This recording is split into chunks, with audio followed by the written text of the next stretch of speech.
This is going to be controversial.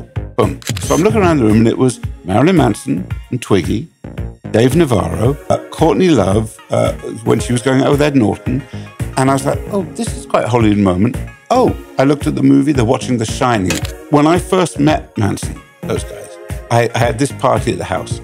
And this is when I was like, okay, don't be fooled by the makeup or the stories. Is this the Fire Festival?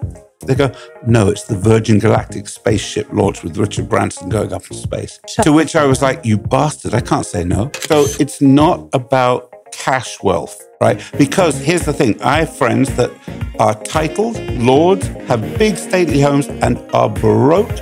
Yes. But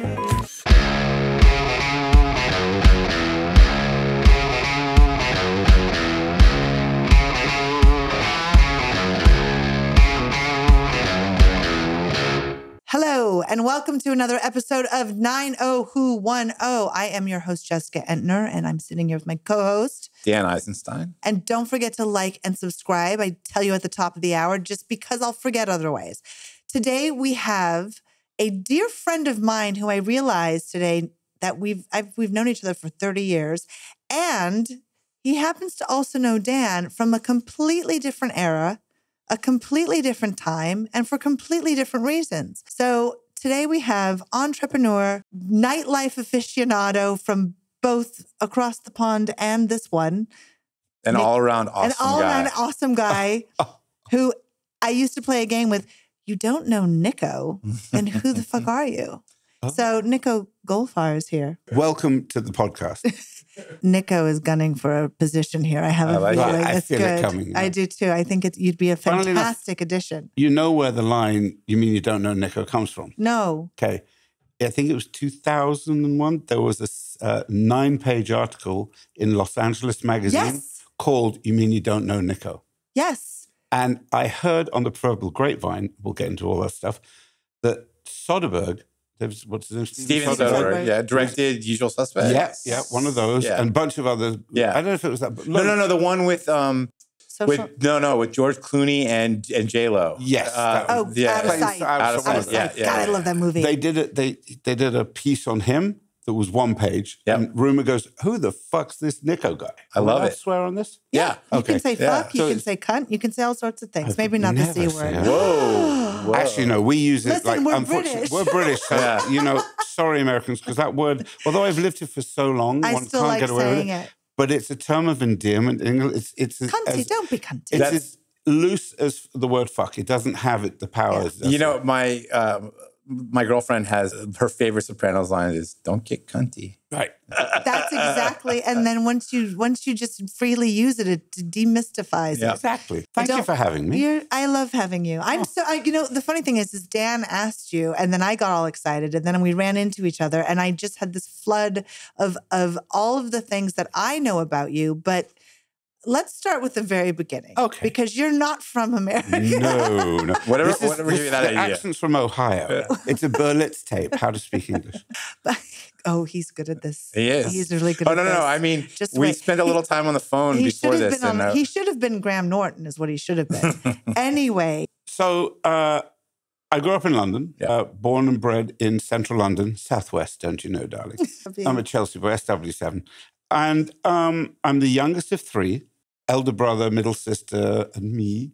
Family-wise, so the family business, going back, first of all, I'm just going to check in. I'm 60 days off sugar. So if I go a little loopy, that's why. Oh, good for you. But the irony is, because I've always had issue with sugar, but the key to the story is I grew up with the dealer because my family was in the chocolate business. Oh. So for a couple of generations, we were in the chocolate business. And so my grandfather and then my father was in chocolate. And then he sold that in sort of the end of the 80s and he went at advertising, but billboard stuff. So we had by the time he sold it again, the largest billboard company in England, everything, or buses and anything you could stick a billboard on. When you go into a hotel, you have those magazines, the books that have all the advertising. Yes. We publish those all over the world. Wow. My favorite one, I was telling him, is that, when you go into a hotel, like Beverly Hills Hotel, they have the glass showcases. Yes. With like Cartier stuff. Yeah. We controlled all those. in Los Angeles, in New York, in England, in Paris. To me, it was such a genius move on his part to go, well, let's just rent a piece of carpet real estate. That's a glass thing. We'll maintain it. For the hotel, it was brilliant. We'll maintain it. You don't worry about it. And this is your dad. My father, started that with his So he sold the chocolate business. Yes, that was, although it was generational, that was sold to Nabisco. So he came along and he's like, let's do some stuff. Yeah, he was a fantastic salesman. Yeah. So there were three partners in like the ad business, and they each had their very distinctive role. And so he started off as a director at the chocolate under my grandfather and then worked his way up to the chairman and blah, blah, blah. Usual rubbish. Now, because I'm an idiot, I chose not to go into any of the family businesses, mainly because as the youngest, my brother was the one that was sort of pressured into going into following in the footsteps. My sister, who at the time, when she was 17, was a model and she was on the cover of Vogue as the fresh face of whatever. So she was the wild one. And I called her the parent whisperer because she broke our parents, So by the time it got to me, it was like, man. Now, you have to remember that, like all good English kids, we were sent off to boarding school at age 6. That wonderful thing about being homesick or missing things, that was beaten out of you years ago. So, it's great. I'd come back, and that's where, the nightlife stuff came about by accident because that's why I went out every night. Right. You had a posh upbringing and you were around one didn't want people. As our people would say, we made a living. Yeah. No, we did good. It was good. We had a privileged lifestyle, I think you would call it, on this channel. Yes, because where I grew up was the equivalent of sort of Beverly Hills in London. And kind of listening to your podcast, I was one of those degenerates that at 14, because I was tall, I could get into bars and pubs. But at 14, we started 15, going to nightclubs. Well, yeah, because that was the scene. 18, you could drink. Right. It's just, But no, 14, you could drink if you were tall enough to. And what was that scene like in London? Well, what year are we talking about? But here's the thing. I wasn't a drinker. Yeah. Right. So I gravitated to the nightlife stuff. In, I would say, early 80s, I left school at around 15 because at the holidays I'd be out every night. Our scene was very tight because it was all sort of similar, like-minded people who ultimately were in the creative fields. Yep. I mean, and also the interesting thing about that lifestyle, it seemed that everyone was out, didn't have a real job. Even in LA in the 80s and 90s, and I'm sure it was the same thing in London. I mean, this is pre-cell phones, pre-Instagram. Yeah. You had to know somebody. You had to be part of a scene. Yeah. There was probably a clique of people who was talking to each other and talking about what's going on. And, it's something, nowadays we have, bottle service. You spend $1,000. No, you had to know somebody. You had to be in the scene and almost put your time and pay the dues kind of thing. Well, that's exactly what I did. Right, because that's a very interesting statement because bottle service killed nightlife, in my opinion. For sure. So listening to yourself as well, we grew up where somebody we knew would be the promoter. I was never really a promoter. I was just part of the scene. We would go to the same place on the different nights of the week. It would be a different place, right? And as you said, we had no communication stuff. So when we said, okay, we're all going to go here, you had to go there because that was the only way you communicated with your scene. That's it. And if there was somebody who maybe had a little notoriety, they weren't afraid to hang out with you because they weren't worried that their picture was going to be on Instagram or Facebook the next day. That wasn't even a thing. Right. So it wasn't a question of thinking about that. Yep. We just all... And also, you got to remember, we're teenagers, right? So we're all coming up. Now... So 15, 16, 17, that sort of thing. On the social scene, I started working in recording studios at 15. I made a damn fine cup of tea. And I learned, it was the days of analog stuff and analog synths and stuff. And the guy that I worked for was a synth whiz. He was, at the time, a session guy, but he had the best synthesizer collection. So if you wanted synths, which were new, on your record, you called us. And I would set up his gear, he'd come in, and then I'd break it down and take it.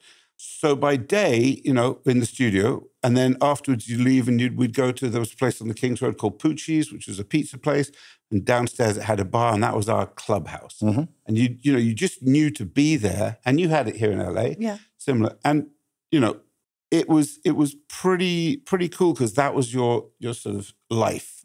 But also, being in the music business at that age, all the people we were working with were coming up as well. And who were some of those people? In my scene, there was, so you won't know bands like Curiosity Kill the Cat and Keep going. bunch of English bands that did very well ultimately. But like alternative punk type stuff. No, not at all. So we were post-punk. My brother was like punk. new wave, so right? You have to remember that in America, right, and especially LA, punk came here later. So punk in England was the late 70s. Yes, right? yes. And then we went into new romantic electronics or ultravox. Oh, sophistopop. Well, yeah. But, so we'd be at clubs. It would be anyone from, ironically, Boy George and Culture Club and Duran Duran, those sort of guys. Not in our scene. No? Not our scene, no. It was more ABC. ABC. Well, they were up in Sheffield, but they came down. ABC, I just did a gig with him in Mexico a few months ago. And we were talking, and we were just rattling off all the same clubs that we were at. Right. Here's a little shameless plug. I mean, so for the festival that I work for, Cruel World, that's probably a lot of these same bands. Yeah. Yeah. Well, I was there, as you saw. I need tickets. Yeah. Well, I was at the last one. And we were there together. But I was actually also at Darker Waves, the competition. Yes. Where all those bands played Tears for Fears, Yeah. But look, there's a resurgence of 80s. It's fabulous. So I was right in the middle of that. But also a little bit more pop because I worked with people like George Michael. I worked with, again, it's so weird. And is this all in the recording studio? Not just the studio. So the studio with that guy, we did a lot of Soul to Soul worked out of the studio. But I started with him before we had a studio. So we were bouncing around London working on all sorts of projects as session people. Right. Then we built our own studio in London. Being a synth guy, if any of you are super nerds around synth, he had a massive Moog modular system, which is a synth thing, right? And he had bought it from Tangerine Dream, and it was their stage kit. My first job was to take it out of this amazing stage kit and build it into a big wall rack. Did you play instruments? I play keys by ear. I'm a drummer. When I was 16, he gave me my first drum machine. And I was like, so this will keep time. Don't have to be at rehearsal. Are you going to tell us who we're talking about here? So he's a synth session guy who then came to LA. Yeah. And when I came to LA in 1989, had just finished doing a big movie because he had just scored it. And he goes by the name of Hans Zimmer. Yeah.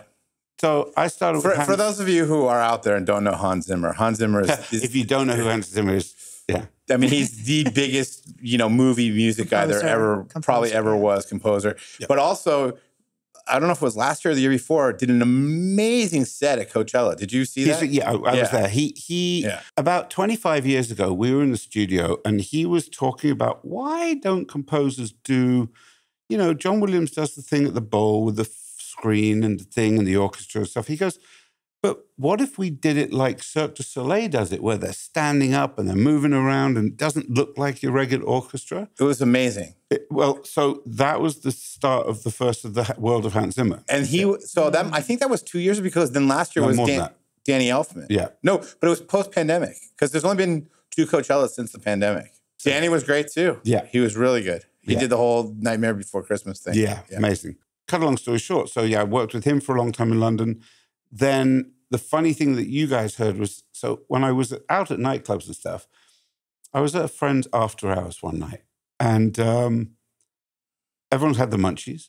So I thought, well, why don't I go get some bagels? So I drove to the east end of London. This is where I start with you. This is where I know. So I thought, I'll just go down, it's an after hours, the munchies. Drove down, bought a bag of bagels with cream cheese and lox and brought them back to the club and sold them for cash. People went nuts for them. I thought, well, this is interesting. So the next week I go back down, I get another bag of bagels, a tub of cream cheese and a slab of salmon in the kitchen of the after hours. I'm making these things, lower margin, sold them for cash. I thought, this is interesting. So that became a thing called the Big Bang Bagel Company. How old were you? I was probably 16, 17, some of that. Yeah, it's all a blur, I get bored easily.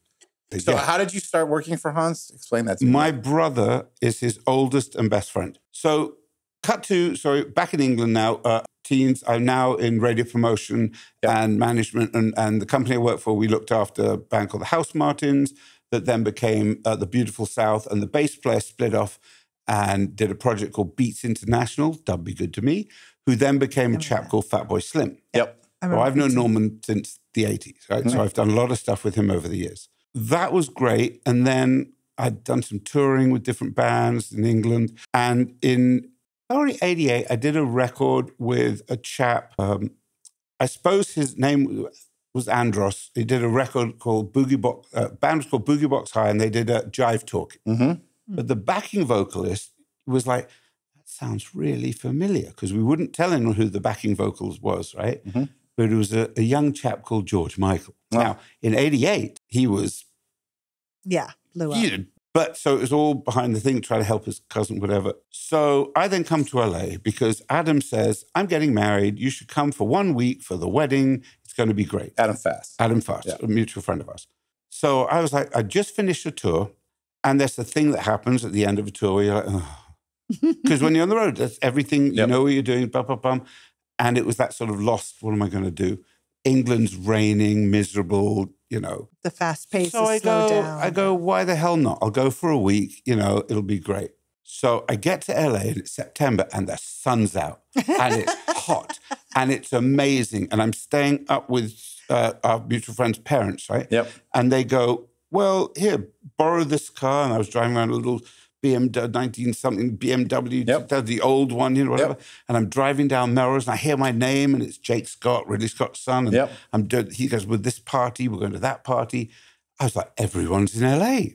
So when I landed here, I knew so many people. And you were like, what, 22, 23? No, yeah, maybe 20, 21, something like that. What year I can't is remember. this? 89. Okay, So, all right. September. So before we dive more deep into the LA club life, I just want to bring it full circle for Jessica. Okay. Did you know Nick Bregman? Nick Bregman was my opponent on Funhouse, the game show. Oh, that's hysterical. That I was on. Listen, for them, the thing that's interesting about this is that the joke was at the very beginning of this podcast, you go, oh, that's the thing, the article called You Mean You Don't Know Nico. Yeah. But the crazy thing is, and everybody knows each other. Part of what I did, because it wasn't a conventional thing, I collect people. Yep. You do. My favorite thing in the world is collecting people and connecting the dots. And we've talked about this, other people, about everyone has a superpower. Yeah. Right? Everyone's got a superpower. Somebody pointed out, mine is people and problems. Yeah.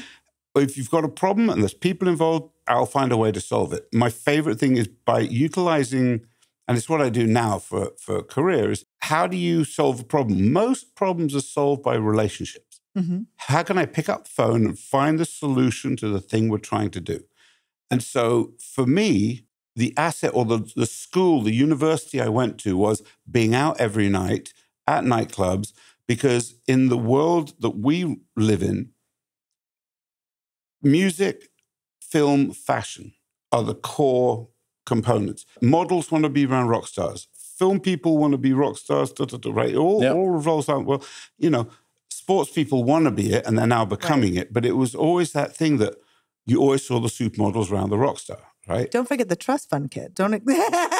How the hell do you think I got in that fucking group? It wasn't for my ridiculous drumming talent. Exactly. So it was all the drum machines kept time. I didn't have to. But that's what it was. Yeah. Because we threw the best parties. You also realized the network. You always understood that the network was worth something, but it wasn't. But it was genuine because you've always had.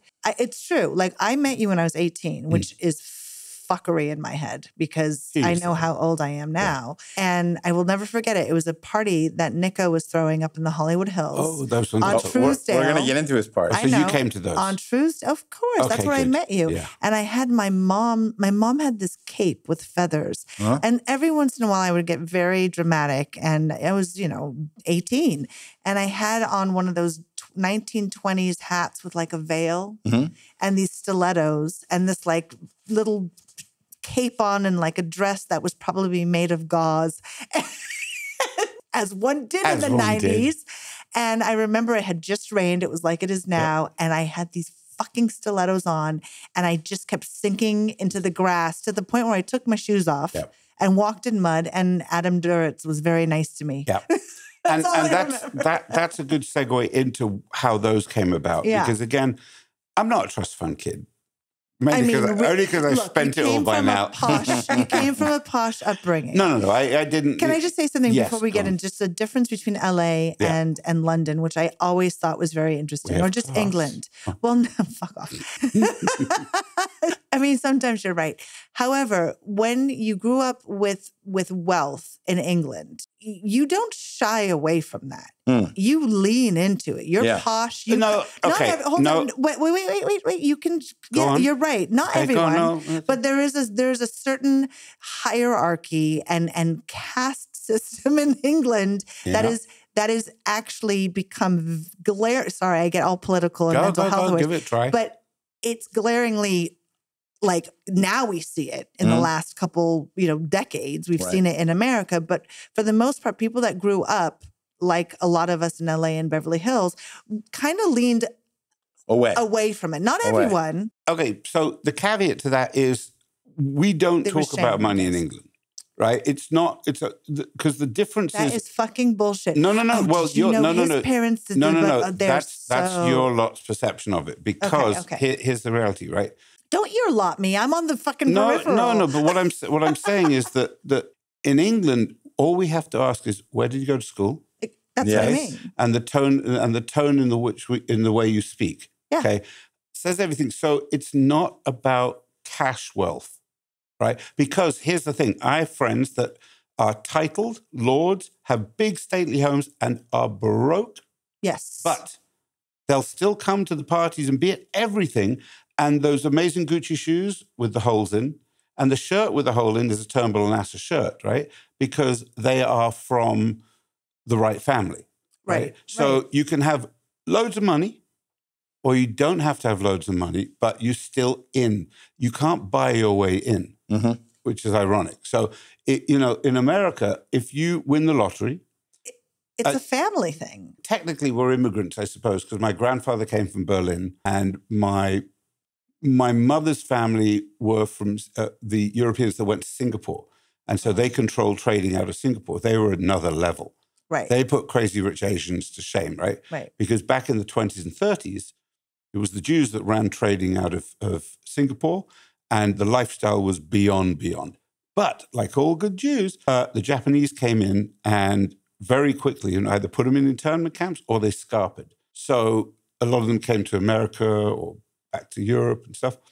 So the principle is, it is a sort of family thing, but it's not always about the cash value of it. Because in America, as I was saying, you win the lottery, you can move into a house next to you in Beverly Hills. It's very difficult if you win the lottery to move into a house in Chelsea and feel accepted. Yep. 100%. It's a very weird thing. So, but we never thought about that as kids. Right. And I do think there is that's true. I will say that even in Beverly Hills, it's like there is a difference between new money and old money. That was definitely. But also, you got to remember that. But money isn't what it was. Money isn't what it was. Money doesn't have the value that it did. But again, I'm glad we went down this road, but I want to get back into nightclubs. Going out, rock stars. But this is what we used to do, because in a weird sort of way, we'd be posh hooligans, right? So we were such a tight-knit group that we would do these ski trips to Europe or whatever. So there'd be 50 models, DJs, musicians, designers, actors, all this. And we'd just go and we'd wreak havoc on these small towns. Like literally, those are the days of we call them the pigs, ghetto blaster things, right? Oh, Jesus. And so there'd be 40 of us coming down a mountain, blasting either James Brown or the James Bond theme, right? Boom. And then we'd get to the restaurant, we'd just take it over. And then at night, we'd roll into a club, would move their DJs off, put our DJs on. And it was debauchery. It was fantastic. Right. Clothing designers, boom, it was a very exciting time. London was very exciting in the 80s, right? Yeah. Like New York. But then everything was cheap. Because remember, even though we came from good families, some of the designers and fashion designers were not wealthy. Right. But they were in the scene because it was creative and it was sexy. So it was the beginning of also the cheap travel stuff. So we'd all jump on a plane, fly to New York. I remember flying in the 80s to New York for a Boy George birthday party at Area. And the invitation was on a like oatmeal package. It said, in bed with Boy George. And Area, there were beds everywhere. It was fantastic because that's what we did. I went to the opening of the Palladium in 86, where Madonna and Trouble Funk were the opening acts, and they played to track. It's like Andy Warhol would be there, and Andy would come to London because he also directed videos of my friend Curiosity Kill the Cat, who you haven't heard of here because they were big in England but not here. It was a very exciting time because you'd literally be at these clubs in New York I'm too young for Studio 54, but we'd be at the Palladium, and there'd be Basquiat, and there'd be Andy Warhol. And you don't appreciate it when you're that age because they're just there. Yeah. Like in London, our club was, one of our clubs on a Wednesday night was called Café de Paris. And they did a floor plan once in Interview magazine. And they had like, over here is so-and-so, and here's this actor, and this celebrity, here's these models, and boom. And they put me in with the Models 1 models, But on that one, it was very cool because the promoter was like, everyone's equal. So Tina Turner would rock up and he'd make her pay. The Pet Shop Boys would rock up. Everyone went to this club because, to your point earlier, and we'll get into it when I first got to LA, there was very little paparazzi. Yeah. So you could go out. Nobody had phones with cameras on it. So you could go out and it was cray-cray. I was in the studio with Michael Hutchence for the INXS Kick album when they were doing the final mix in London. And after work, we would go to the Limelight, which had just opened. And it was just like the movies, Austin Powers, where you'd walk in and women wanted to be with him and men wanted to be him and he'd suck the air out of the room. Yep. And there'd be, that's the days of Boy George would be there, Michael Hutchence would be there. It was Green from Scritti Politti. It was a crazy, everyone was out and about. And then they came to LA. Yeah. And that September, I was like, this is brilliant. So I thought I'd stay. Now, one of the things, the precursor to the party that we'll talk about that you got to, was I get here and I'm like, well, I've been here I had 6 months. I thought I'll throw a party because I've collected a lot of people. I know a lot of people here. And that's what I know to do when you want to network and just have fun. So a friend of mine had a house up Benedict Canyon and said, yeah, my dad's selling it. Let's throw a party there. I'm like, boom. So in those days, you had to get on the phone and call people or give them a little flyer thing, right? Because there was you couldn't even text back then. We didn't have texting. No cell phones. Well, had they come in? It was very early cell phones. Yeah. Listen, in this article, even the 2000s, there's a picture of me with 3 cell phones because in LA, the signals were so bad. You had to have 3 cell phones because that was the core of my business as it turned into it. So 600 people at the first one. People are like, who's this English guy? And 600 people, and there's George Michael at the party because George by this time had moved to LA. And so we'd hang out a lot. And my favorite one was I get a phone call. Hey, there's this new club opening up on Sunset called the Roxbury. Do you want to come with us? I'm like, let me think about this for 30 And the Roxbury ended up being the hippest club in LA for a number of years. Well, George had invested in it. So he goes, do you want to come with me and my manager to the thing? I was like, duh. Because we rolled in, and you could imagine, because it was the height of his thing. Sure. Yeah. And that VIP room was like the movies, because there was only 2 paparazzi, a guy called Woody. Yeah, Woody. Would be outside. E.L. Woody. Yeah, E.L. Woody. Yeah. And then there was 1 or 2 others that were around him. And if you said to him, could you stop taking pictures? He would stop. E.L. Woody had a very good rapport with celebrities. Absolutely. So celebrities would stop and take pictures with him because he was respectful of them. There was a rapport there. And, it's funny, just when you talk about the Roxbury and the VIP room, you remind me of this one story. Jerry Buss, who owned the Lakers, he had this party house down in Marina del Rey, Playa del Rey. Yeah. And he had like 2 like model-looking guys that he would send to the VIP room at the Roxbury and get them to like talk to a few cool people, a few actors, a few models. And then he would have an after party at his house where he had this, it wasn't his house where he lived, it was just the party house. He had like a pool table room and a nightclub room and a karaoke room. And so he could have like the after party without even going out. Right. And he would send people to the Roxbury. The thing is, though, a lot of our lot would be like, where was it? Marina del Rey? Playa del Rey. Playa del Rey. Hell no. Do you know what was going on up in the hills? Brett Ratner's place. I mean, there's some of these houses up there. I mean, that was the thing. You'd go out to the clubs to find out, okay, so where are we going next up into the hills? Yep.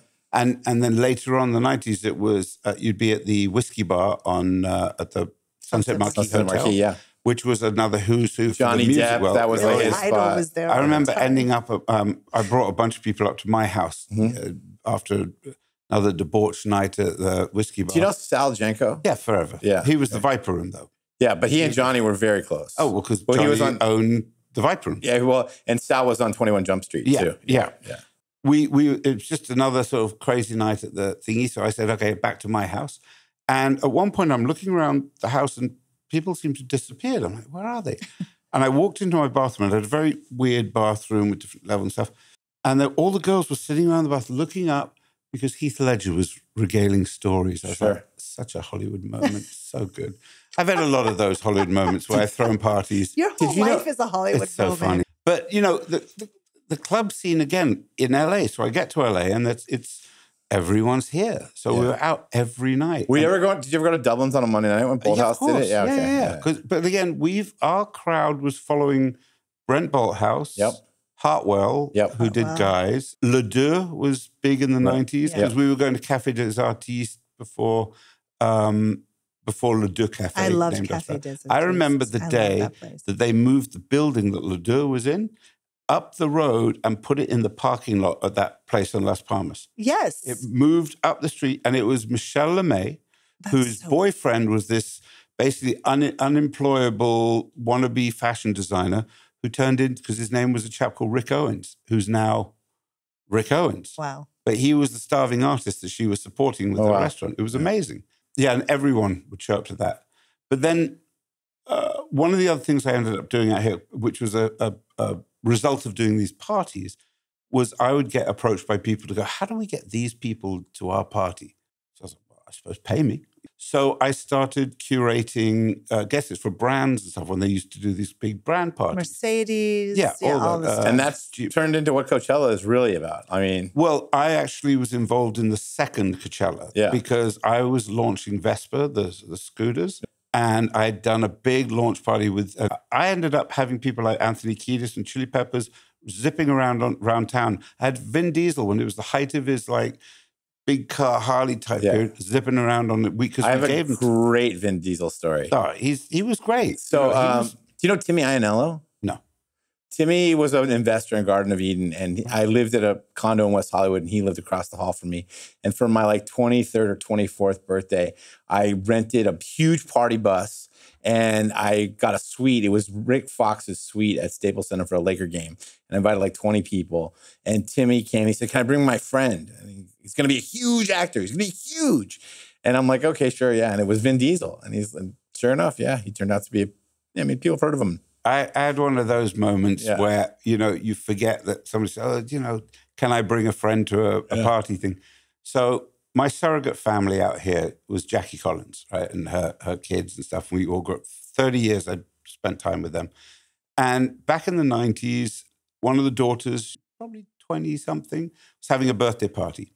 The night before, I'd been at the opening of, it was a party at the Hollywood Athletic Club. Sure, yeah. And it was one of those crazy parties where it had spilled out onto the street, people trying to get to the door, huge crowds. Remember we those? We had Howie Normand on the show, and his dad actually owned the building that the Hollywood Athletic Club. So it was some party, and it was off the chain, and people couldn't get anywhere near the door.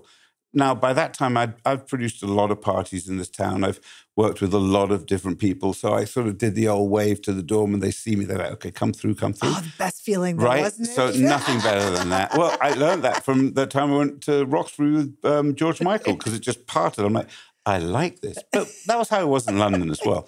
So anyway, at this thing, boom, as I was coming through, I hear behind me, Nico, could you get us in? And I turn around, and it's Simon Le Bon and Nick. No. Nick. Why am I blanking on Nick's name? You know who I mean.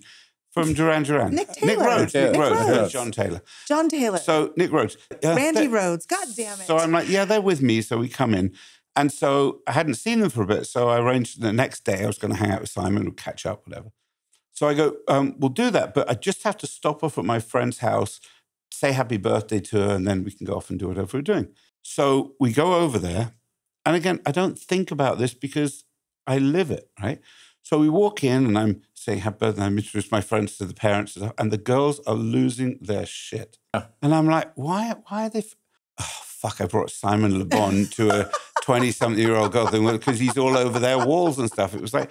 But that's the crazy world that we've grown up in, is that for me... I think I mentioned I'm bouncing all over the place, but they're all kind of fun. I want to get into your Hollywood parties. I was going to say, so the two types of Hollywood parties. The first one that Jessica was talking about was a friend of mine has an amazing mid-century house up on the Truesdale Estates, right, up in Hollywood Hills. And he said to me one year, do you want to do your birthday party, your late Christmas party at the house? Well, I'll invite some friends, you invite some friends. I'm like, big mistake, right? He's got this big house. So I said, let's throw a party. I said, okay. So I get on the phone and I just start. Now, the first one was maybe 800 people, give or take. But at that time, I'd already started working with bands. I used to do independent artist relations for like Warner Brothers. So I produced the Depeche Mode record release parties. I did the wedding for the drummer. I did a lot of stuff with them. I did stuff with... So you were like a contractor and you would do all these events. But I was never a promoter. Right. No. I did my own parties, but I would be brought in to... like a brand marketer. Not brand yes, but for these things, it was artist relations and event executive producers, what I refer to now these days, right? So I would bring in the teams that would produce. That's how I've worked with Sal. I've had him come in to do... he has a great company, events. What's his... Can't remember the name, but I had... Dream. I got hired, yes. I got hired to produce, I'm bouncing around, but when Leica opened, Lenny Kravitz, they made a replica camera for Lenny Kravitz. Mm-hmm. So we were producing the opening night, and then I got asked by Lenny's people, would I come and also run the guest list stuff and invite people? So it was that sort of thing. We would help curate guest lists for brands like Nespresso and Bentley and Leica and tons of different bands, and we would invite people. Tastemakers. Yes, and because this is tastemakers and influencers before social media. Mm-hmm. So what I refer to as real influencers, right? Which is, because it was people that, who influences the influencer, right? So we would have those people, and, whether it was DiCaprio or those sort of people, they would all come to these things because they knew it was safe, mm-hmm. they knew they wouldn't be harassed, and they'd be taken care of. So back to the house in Truesdale. So on some of them, each year they got bigger and bigger. Some years you'd come in and there'd be like Seal and Terence Trent D'Arby and the Smashing Pumpkins. One year out was probably all those sort of people, Marilyn Manson, because, again, around about 28 years ago, because I was just at his 50th, controversial, it was Marilyn Manson's birthday, and we were talking about how 28 years ago, when they first got to LA, they came to a party I had at a house that I lived in the Hollywood Hills. One of the funniest things about that party was a lot of people were there. And so I go upstairs to the bedroom. And it was this crazy house that had like the bed. I'd rented it from this crazy director. Mm-hmm. So the main bedroom had like a big screen that came down from the ceiling and leopard print carpet. And it was so over the top, but it was brilliant as a party house.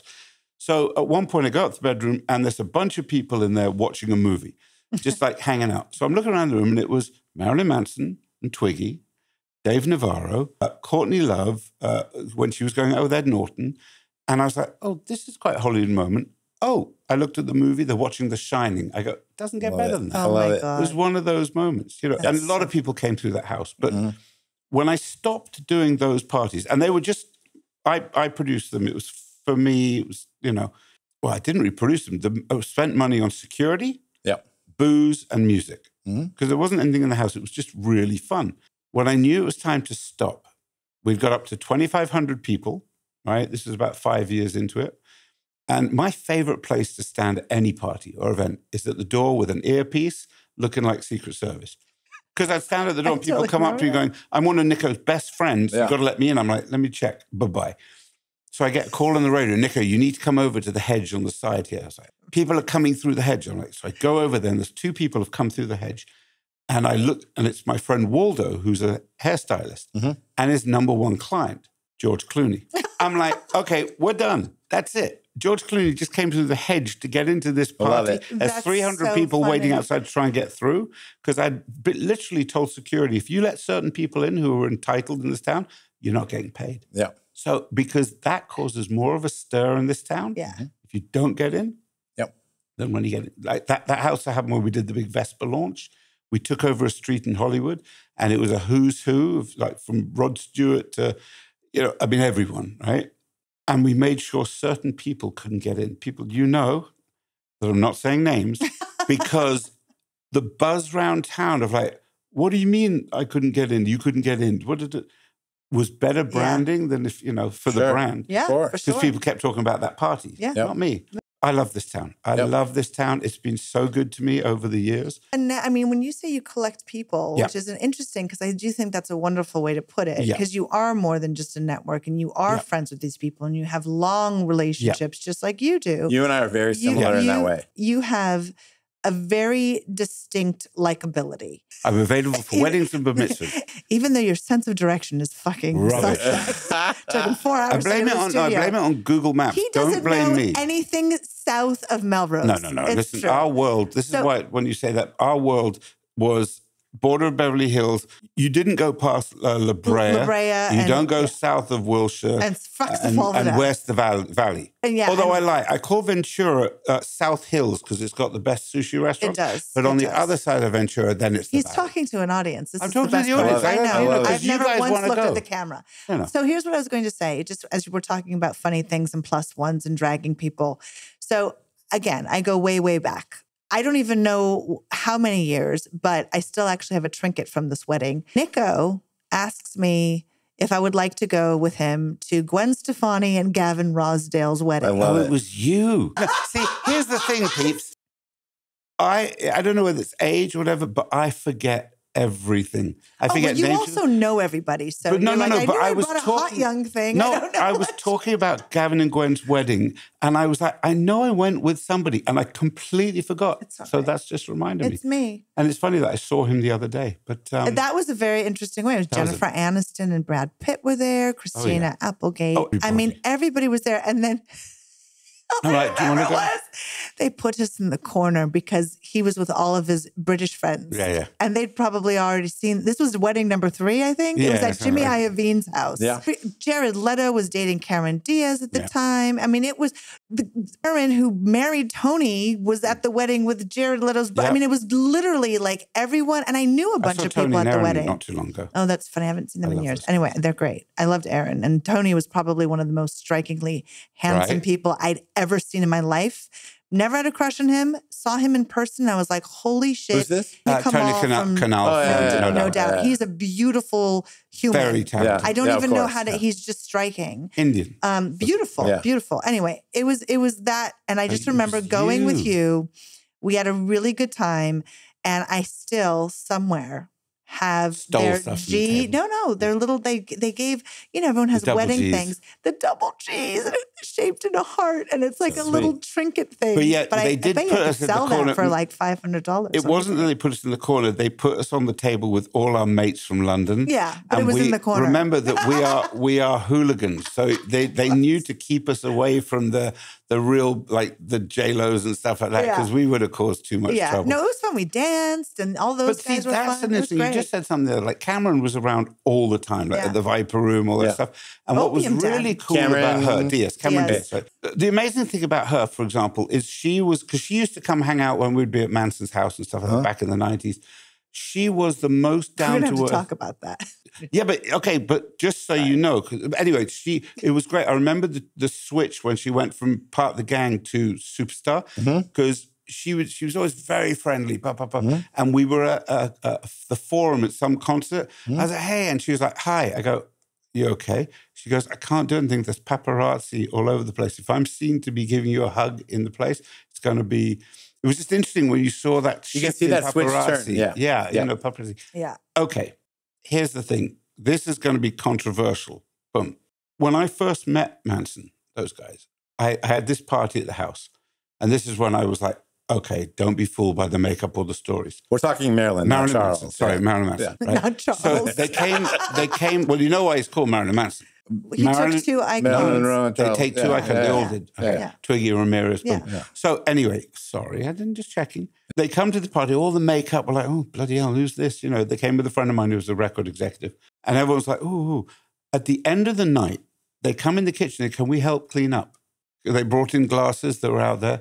I was like, okay, don't be fooled by the makeup. He is one of the smartest at the time. Nice. Now, whatever happened in between, I've known him all through what's the name? Rose McGowan years, boom, long time, 28 years. We would go to things like he would do a book signing with all the makeup, and there'd be the the Christian Coalition, anti-Manson, and he'd be, Then we go back to the house. Off came the makeup. On goes the Leif Garrett T-shirt. And out comes the karaoke machine. And that, in those days, was the fun night out. It wasn't crazy, debauched, cocaine-ridden things, right? That happened later.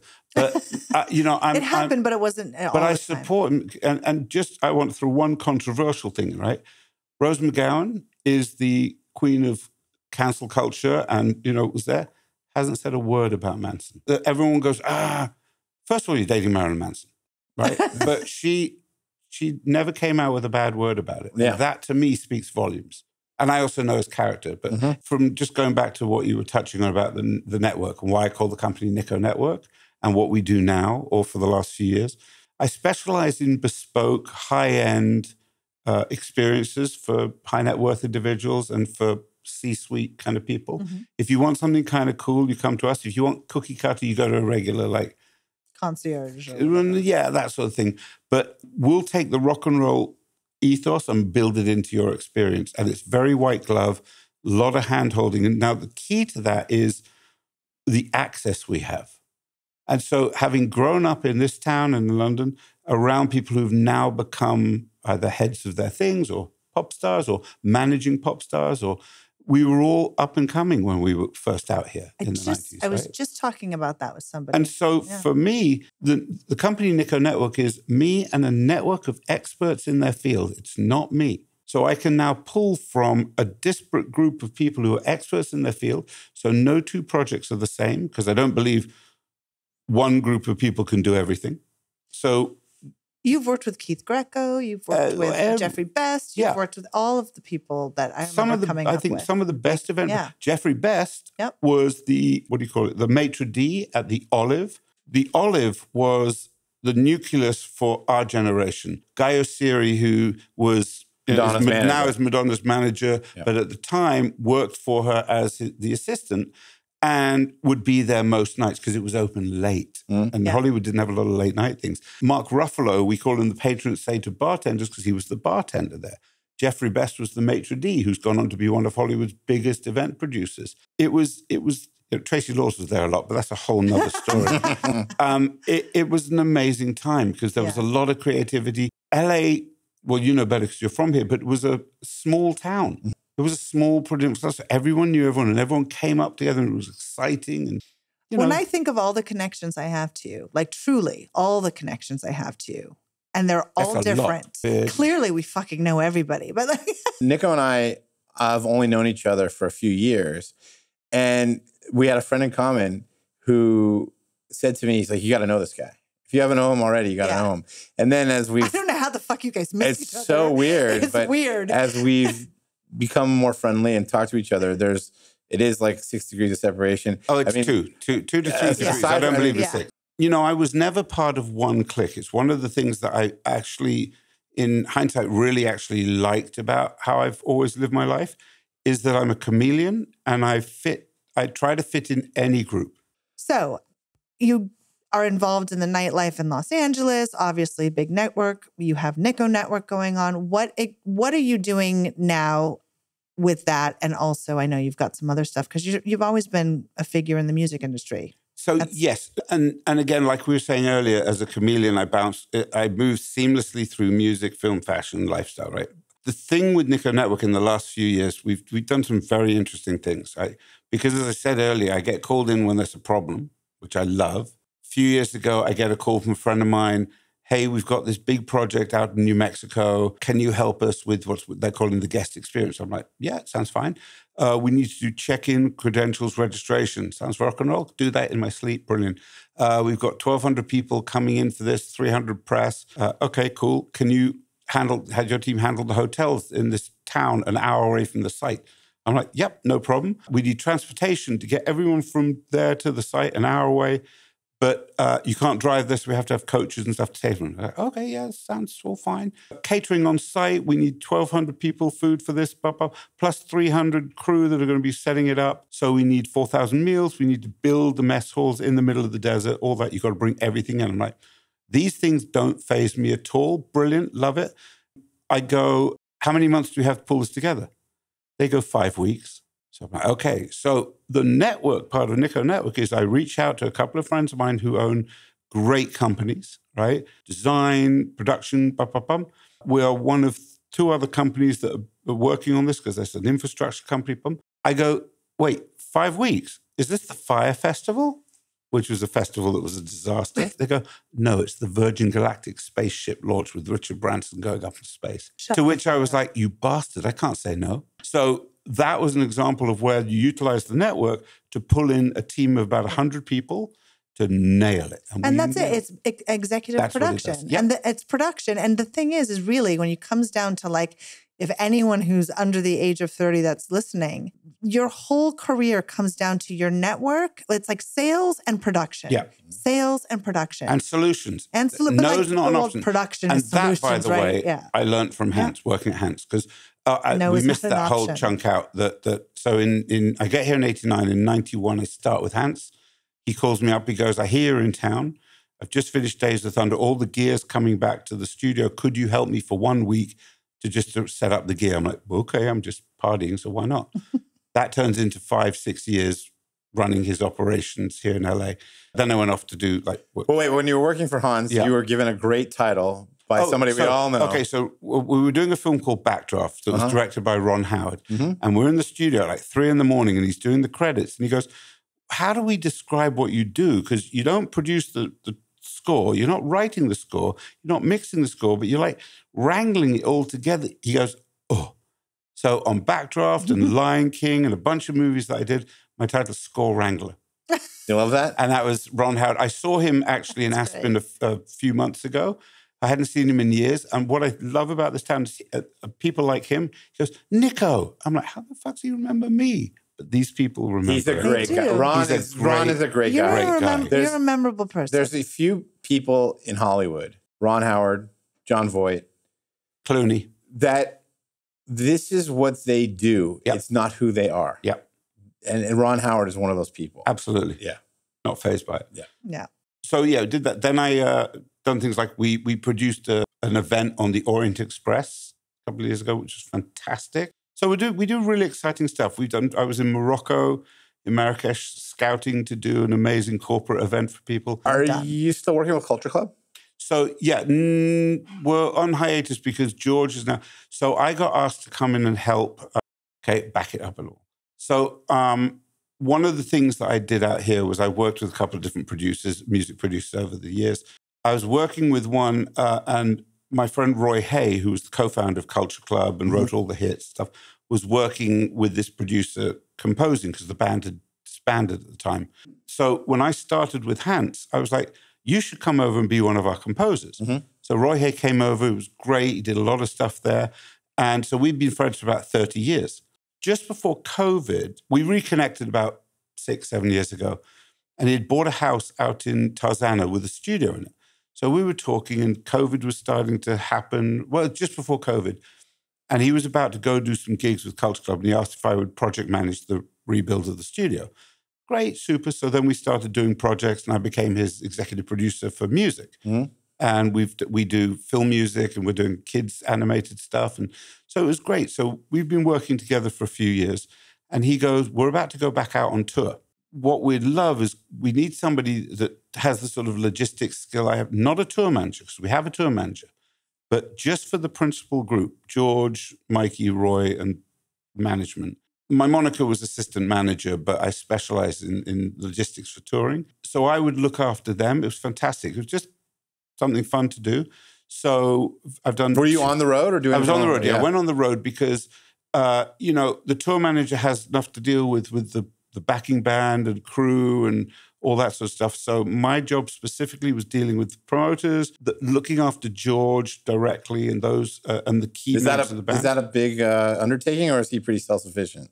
Oh, no, it's, there's a lot of moving parts because the way that we were moving was kind of cool.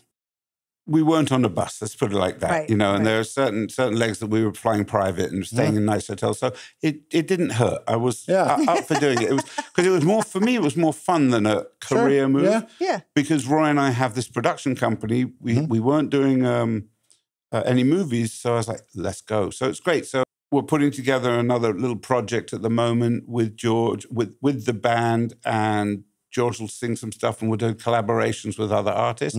Can't talk much about it, but it's going to be very exciting. Tomorrow, George starts in New York on Broadway as Ziegler in Moulin Rouge. Oh, wow. So he just finished pantomime. There's a lot going on. He's got a song in that new movie, Argyle, that's just taking off at the moment. Yep. So I've just finished my stint with them. So I'm now back focusing on the projects Roy and I are working on. In the tech world, I'm a sort of go-to-market specialist because we, again, like with everything else, it's about understanding the strategy, utilizing the relationships we have of, do we use influencers, do we use celebrities, to broadcast the message of whatever brand we're working with, using our Hollywood connections in a way that's not exploitive. And that's the key for what, otherwise I'd been run out of this town years ago if it was exploitive, right? So I like to do things where in collaboration with our celebrity friends. Yep. Everyone likes free shit, you know. I remember Stila Cosmetics. It was great. You know, right? In all the bags. She did rather well with that. Yeah. Doesn't matter how much money you have. There's nothing like a free meal. Nothing like freebies. And it's true, you know. It's true. We love that. Really, I mean, you have had a very interesting life. Yes, you had privilege, but you had this amazing path. And I made it. The other thing, as I said, somewhat jokingly, but yes, it started off good, but when my parents passed and all that stuff, it doesn't last forever, no matter how much it is. So I've had to, everything else I've created. Because you can't, at this point, it gives you a start, but unless you have some substance, is what I like to think, and you can deliver on the things that you do, and again, I'd like to think I have a good reputation and deliver good stuff and people enjoy it. Because my mission is for people that can afford everything to find a way for them to go, wow. And that's usually by putting them into a situation or a world that they're not used to. So if it's a billionaire from a tech world, putting them in around music people, it's not their world. Putting them around, the club world that we grew up in, it's not their world. So they're like, ooh. Right. If anything, this interview has made me feel like you and I have got to do something together. We've got to do something. Listen, here at this point in my life, I'm coin operated. Yeah. Money in, data out. What do you need? Whatever you need. 1-800-NICO. No. Yeah. I love it. We're going to do something together. I think, you know what I think? I think Nico needs a podcast. I love all this stuff. We should just tap into everyone you know. Jesus Christ. I adore you. You know that. I've known you for so long, and you've been strangely a constant over the years in my life. Nasty rash. He doesn't go away, and then you pop up in another friend's life. It's so weird, but I adore you. You are a fantastic. You're very welcome. This is when we do the little love fest. Come on, but you know what's funny? You suggested him. You said to me, we got to have my friend on, Nico, and I was like, well, I know him. I think I'm going to see him coming up this week. I go ask him, and then I let you do all the work, and I didn't even talk to him. But I used your name. I'm like, my friend Jessica Edner, she and I have this little show. That old tart. He's called me a tart since I was 18. I ran into you last week at a party, too, and I go, I'll see you next week on the podcast.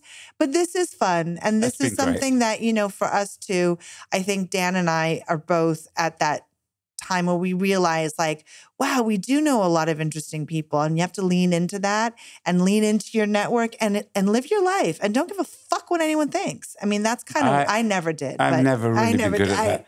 It's why I'm not really very good at work. I've done it a couple of times, working for real jobs, taking real jobs, and I've been offered amazing jobs. And usually I made the mistake because they say, you should come do it. I go, I'm not good in the office. They go, we'll pay you this. I said, I'll see you Monday. I love you, Nico. I'm so glad you're here, and I'm so glad you did this podcast. And I do feel like I know you a little bit more, and I'm astonished at how many different hats you've worn throughout the years. It was all over the shop, and there's so much that I probably should have touched. Oh, no, you'll be back. I know. But we'll have you back. We'll have you back. And that wraps up this episode of 90who10 with our guest, Nico Golfar, an old dear friend of ours. And don't forget to like and subscribe. We're on all the platforms. Thank you so much. We will see you next time.